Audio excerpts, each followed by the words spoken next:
Respect Zimbabwe, my name is Fire King Production. Conquering King Production. Guys, 5-star thing. Yeah man, Taraskirwa ni munu wedu. One of the baddest, one of the maddest, one of the toughest, one of the roughest. Mawani ndara. Shuti and Fungoti unreplaceable. He's unreplaceable. So saka go kumbiona mwari tumwarika. Dema ngumufuroma gates of heaven. Because I save a kingdom. Zvatozi yatisi I save a kingdom ya mwari. Pa basa rake rese raita achipisa evil. Ndozvo zvaakasiyadzidzisa. Tiramba takasimba neconquering music, tichisimbisa maworks to the fullest. Atimire conquering since from day one kusvika nhasi. Tichipa maworks.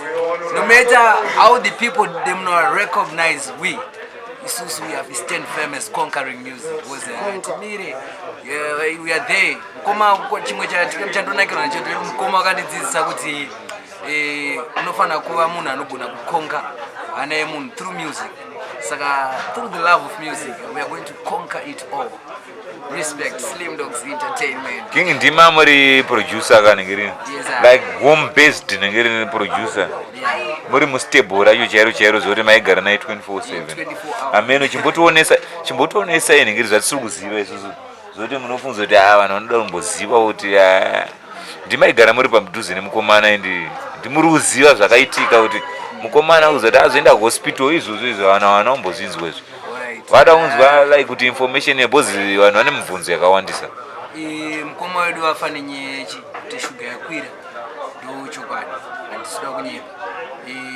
Nothing much then kuzoitawo depression through personal life yavo nemukadzi wavo handiti zvimwe zvinhu zvaiaffecta because zvinhu zvavaigara vachitaura from time to time handiti ndikade kupa vanze vaigara vachizvitaura from time to time. So zvimwe zvinhu zvandaona zvaaffecta futi but inyaya dzoti isusu hedu takavatarisa mukoma tiri vana tikwanise kupindira nyaya dzana baba nana mama tikwanise kupindira panyaya dzakadaro. Saka ini chandongoziva ndichoti vaingokuti forward maworks. Let's keep the good works. Tichirwa maworks anotoenda kumberi. Like mamu chingonzwa manyowani esanga tichiburitsa tine mamu futi hatisati tatoburitsa. Iwaya anokutaurira mo pane zvikuitika. Ndikuziva kuti kwangu nealbum rimwe richikatoshafwa plus masingles akatowandi. Ameno kuti makuhwa here kana kuti. That's true. Yeah. That's true. Pane masong atinawo atikachengeta zvekuti you're going to love those tunes. Because songs was 1 in a million. He was not just a person who anzi angangofananidzwa nevamwani. Ingirozi yatanga takatutumirwa naMwari but patanga tinayo ngirozi tisiri kukwanisa kuirecognize kuti ngirozi tatisipane ameno zvazviripo taigona kuzvirerutsa but munhu kuti angari mutumwa waMwari angari pakuseva kingdom yaMwari. Saka maalbum kubva 2020 takaita masingles aisvika 48 then angari 2 masingles atikaita from 48 masingles atikaita ekutanga rainzi survival then vatita ronzi under pressure ranga rine 12 matune yo big up Sunshine Tima nevamwe vandaita nawo pamasingles vayo DKT anga aripo futi vandaita masingles iwayo. We did a good job. So zvozoti from there pane mamangoma avakazoenda vakanoita futi kwa DKT kwa Sunshine kwa Oskid. Saka zvozoti vanga vachipusha mukoma ini ndine mamwe futi handinawo. Saka Prophet Passion Java was saying we need to compile masongs ese. Ndo album racho ramuri kuudzwa iro ringotaura nemakuhwa album. So we are going to compile every song from a song ake. I think that's the last album remasong atinawo. Saka ranga ratora nezita here nikira album racho. Mukoma vakambenga vati vaida kugadzira album rainzi Excuse Me but takazononzi aiwa ezvinezvi dambotanga tagadzira inonzi Under Pressure. Because the title tune Under Pressure it's a baddest tune one. Saka chakaitika ndichoti vakabva vati from Under Pressure we were supposed to do an album but tanga kuchengeta masong titochengeta masong chinzi Fire King abuda aya abuda ane nguva yachazobuda saka kuti ndizoziva kuti ndonguva yacho iri mukoma yekuti vazoita kuti abude handizozivo zvangu but ndo zvandiri kutoona kunge zviri kutoitika saka ndo mamirira zvakaita.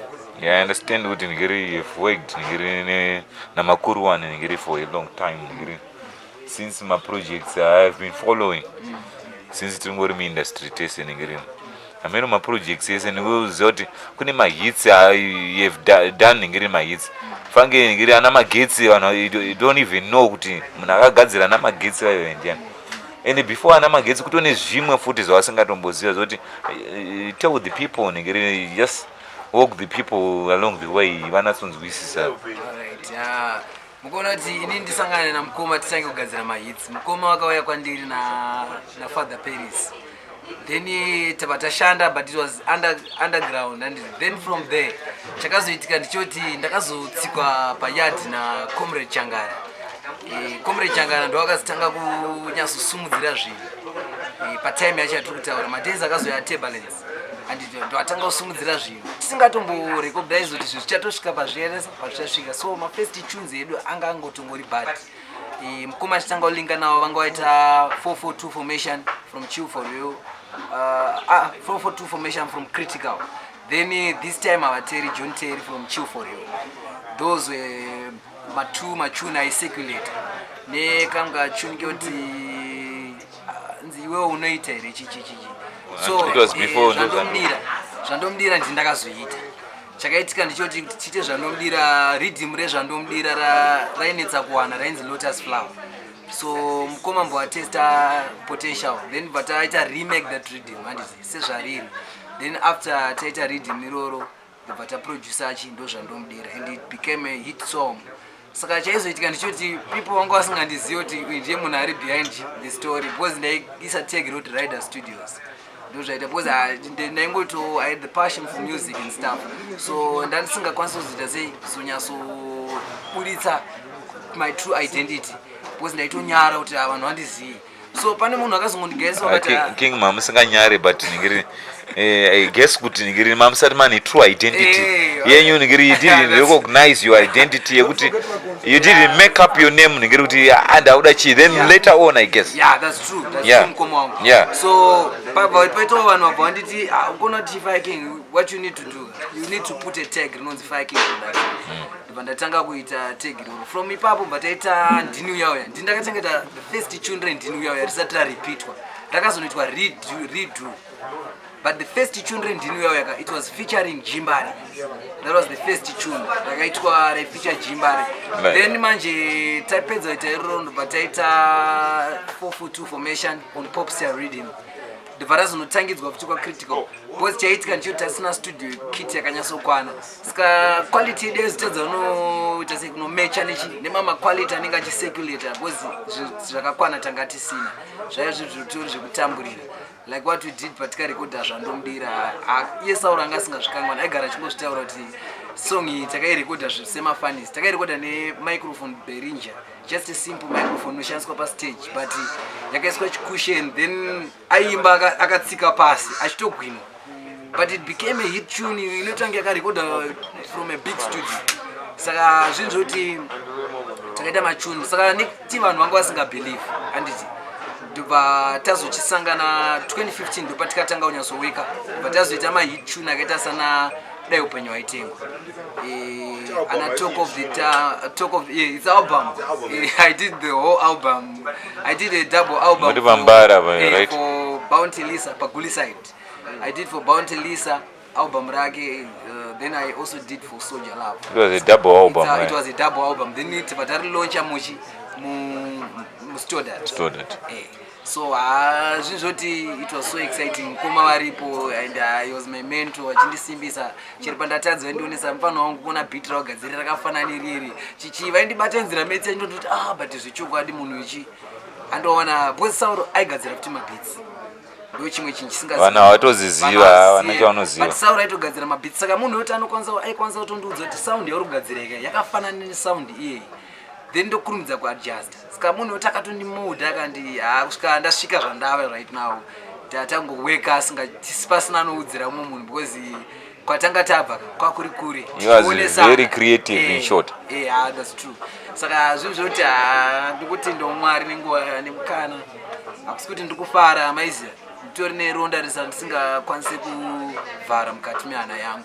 Because handizoti ndichamwana futi kupi munhu akaita saSoul Saka anokwanisa kuaccepta ati yemageto youth. Ende chinhu chandaifarira pamusoro pamukoma ndechoti mukoma vanga vasiri munhu anosarudza maproducer.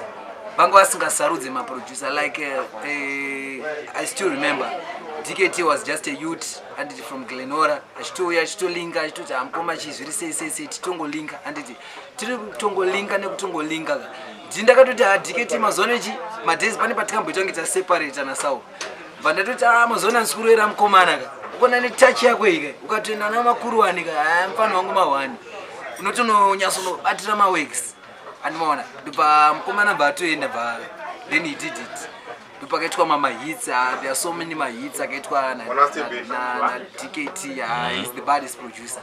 So ndozvazviri. Ipapa ndopa ndongotenda Mwari kuti Saul anga asingarwadziwe nevanhu.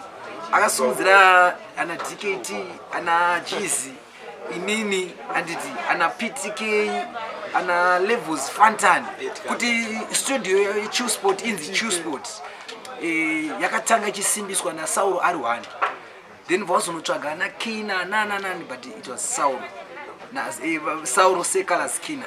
Aisa do vanhu vaisimbisa that thing. So ndokutenda Mwari mukana iwoyo chete ndichingoti mukoma wedu zorore murugare ticharamba tiinemi apapa. Yeah man, I respect. And don't forget to mention your understanding of the word conquering family. Please do explain. Yeah man. Conquering music. But mukoma ngawagara wakongotaura I know this is specifically your understanding and your words. It meant a lot to me. It's like I would love to understand that. Okay. To make the fans at large to understand what conquering music is. He is about to say. Alright. About conquering music and conquering family. What he really got to understand from Soldier Love. So you can go forth, Chef. Yeah, man. Thank you. Conquering family, vanhu vaingotiona takaungana takawanda. Vachingotiona takaungana takawanda tichingoita zvataita. Saka munhu anga asinganzwisisi kuti chii chinonzi conquering family. Conquering family is whereby conquering the heart of men. Because we cannot conquer people by fighting, but we can conquer people by music, by the love of music. So mukoma Saul munhu anga akangofanana nevanhu vanoverengwa maGuinness Book of Records, akangofanana naAlexander the Great pakuti he could conquer the hearts of men, winning the hearts of people. Yeah, that's what he could do. That guy like mazarra panga pakaita nezuro chero nhasi human traffic iri kungoitika zvacho. You could see kuti Saul anga ari connected to everyone. Why? Because he was a conqueror. He was a conqueror. Then more than that, but just know Zimbabwe kuti Saul was a conqueror and he died a conqueror. Those were my last moments, like the last moments with you and Jalov, and the last moments of on what's what happened is that Marimezu Mukoma wakandi send 500 paikugeshwa chiti amfana wangu due to COVID atisokwanisa kunge tienda mashows. Saka chiri kuitika ndichoti hapana mari kuti unyasotombopinda chichi zvakatondoomera mufana wangu chichichi. Because ndandavasendera text message kuti Mukoma musandikanganwewo chichichichi. Because Saul ndiye munhu aitondibatsira pazvinhu zvangu zvese kuti ndipfeke nditese ndikatoshandawo ndaitoiswawo machena namukoma wangu aive pazvese vaitondimiririra kutoti titorora vakadzi. It was because of Soldier Love. Through maworks ataita tichisumudzirana because ndaitika producer iye opindochi redeem. Saka that thing zvakatisvitsa pekuti unenge uri munhu ari anointed, because unenge uri munhu ari kungofamba nesuperstar. Saka unenge wango anointed with that super spirit. So my last moments mukoma havana kukwanisa kunyaso, that was my last moment yekuti vakatonditumira mari vachitoti ndikuita sei ingotengawo muriwo padheni chichi, then ndikatoti mukoma ndiri kutouya wiki rineri, never to know kuti wiki randiri kutaura rachoka ndo randiri kusvika ndichipinda mufinance. Saka it's so sad, zvinorwadza zvisingaiti. Bo, thank you Ngirifa King. Thank you Zimbabwe. Yeah man. Respect. No.